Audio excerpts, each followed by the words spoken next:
तो चलिए आज बात करते हैं एक बहुत ही अनोखी, एक मॉडर्न परिकथा की।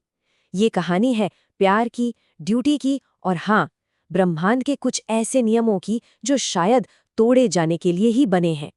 जरा सोचिए, एक ऐसी दुनिया जहां कुछ खास लोग हैं जिनका काम ही है दूसरों के सपने सच करना। मतलब ये कोई 9 से 5 की नौकरी नहीं है, ये तो एक कॉस्मिक ड्यूटी है, एक जुनून है। तो चलिए मिलते हैं हमारी कहानी की हीरोइन हिस्टीरिया से। वो एक विश ग्रांटर है, यानी इच्छाएं पूरी करने वाली। लेकिन यहाँ एक ट्विस्ट है, उसकी ताकत अनलिमिटेड नहीं है, उसे कुछ बहुत ही सख्त कॉस्मिक कानूनों का पालन करना पड़ता है। और ये नियम कोई मामूली नियम नहीं है, ये 3 नियम बिल्कुल पत्थर की लकीर है। इनकी वजह से ही उनकी शक्तियों की एक सीमा है। और जैसा कि हम देखेंगे, यही नियम पूरी कहानी का सेंटर पॉइंट बन जाते हैं। अब कहानी में एक प्रॉब्लम आती है। हिस्टीरिया अपने मिशन पे निकलने ही वाली होती है कि उसकी जादुई छड़ी टूट जाती है। अब क्या? अब उसे यात्रा के लिए जो सबसे बड़े बॉस हैं, ग्रैंड स्टार मास्टर, उनसे एक स्पेशल परमिशन लेनी पड़ेगी।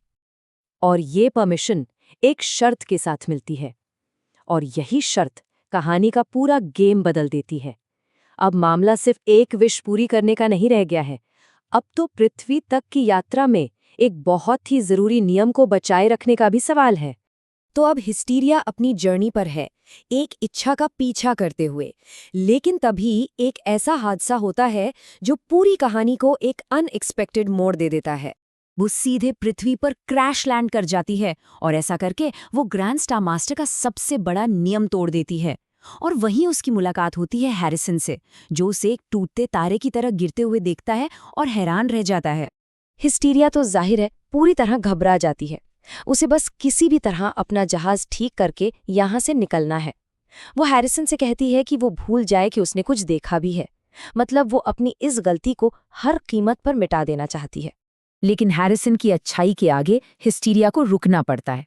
और यहीं से शुरू होता है एक नया चैप्टर, जहां हैरिसन उसे पृथ्वी के अजीबो-गरीब तौर तरीकों से वाकिफ कराता है। और यहाँ हम देखते हैं कि दोनों की दुनिया में जमीन आसमान का फर्क है। एक तरफ हिस्टीरिया की कॉस्मिक ड्यूटी है, तो दूसरी तरफ हैरिसन की रोजमर्रा की परेशानियां। वो उसे सिखाता है कि यहाँ चीजें कैसे काम करती हैं, पैसे का क्या मतलब है, और सबसे बड़ी बात कि इंसानी जीवन में खुशियों के साथ साथ दुख भी होता है। और ये बात हिस्टीरिया के लिए एकदम नई है।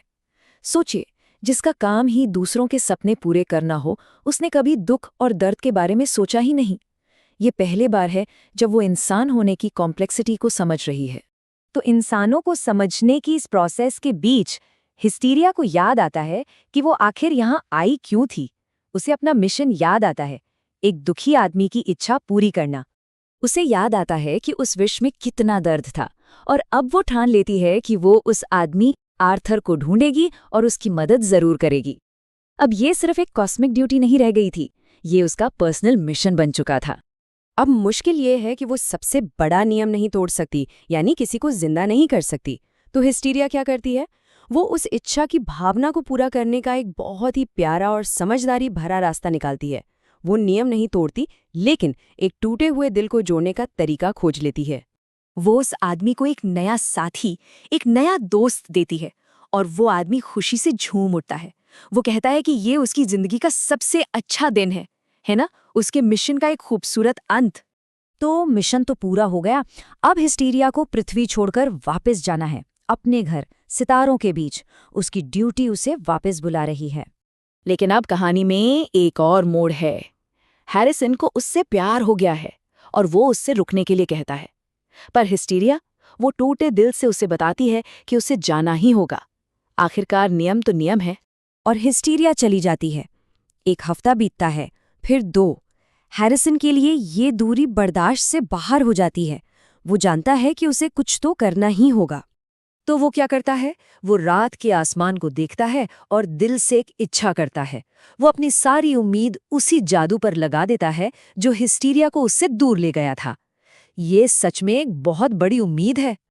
और उसी पल आसमान में एक टूटता हुआ तारा दिखाई देता है। ऐसा लगता है जैसे ब्रह्मांड ने उसकी सुन ली हो, जैसे उसकी आवाज का जवाब मिल रहा हो। और वो टूटता तारा कोई और नहीं, हिस्टीरिया है।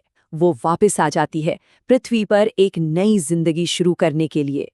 ये बात साबित करती है कि कुछ कनेक्शंस, कुछ रिश्ते ब्रह्मांड के नियमों से भी ज्यादा पावरफुल होते हैं।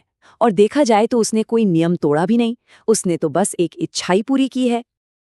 तो ये कहानी हमें सोचने पर मजबूर कर देती है, उन नियमों के बारे में जिनके दायरे में हम जीते हैं, और एक सवाल छोड़ जाती है कि ऐसे जादुई कनेक्शन के लिए कौन से नियम तोड़े जा सकते हैं। सच में एक बड़ा दिलचस्प सवाल है ना?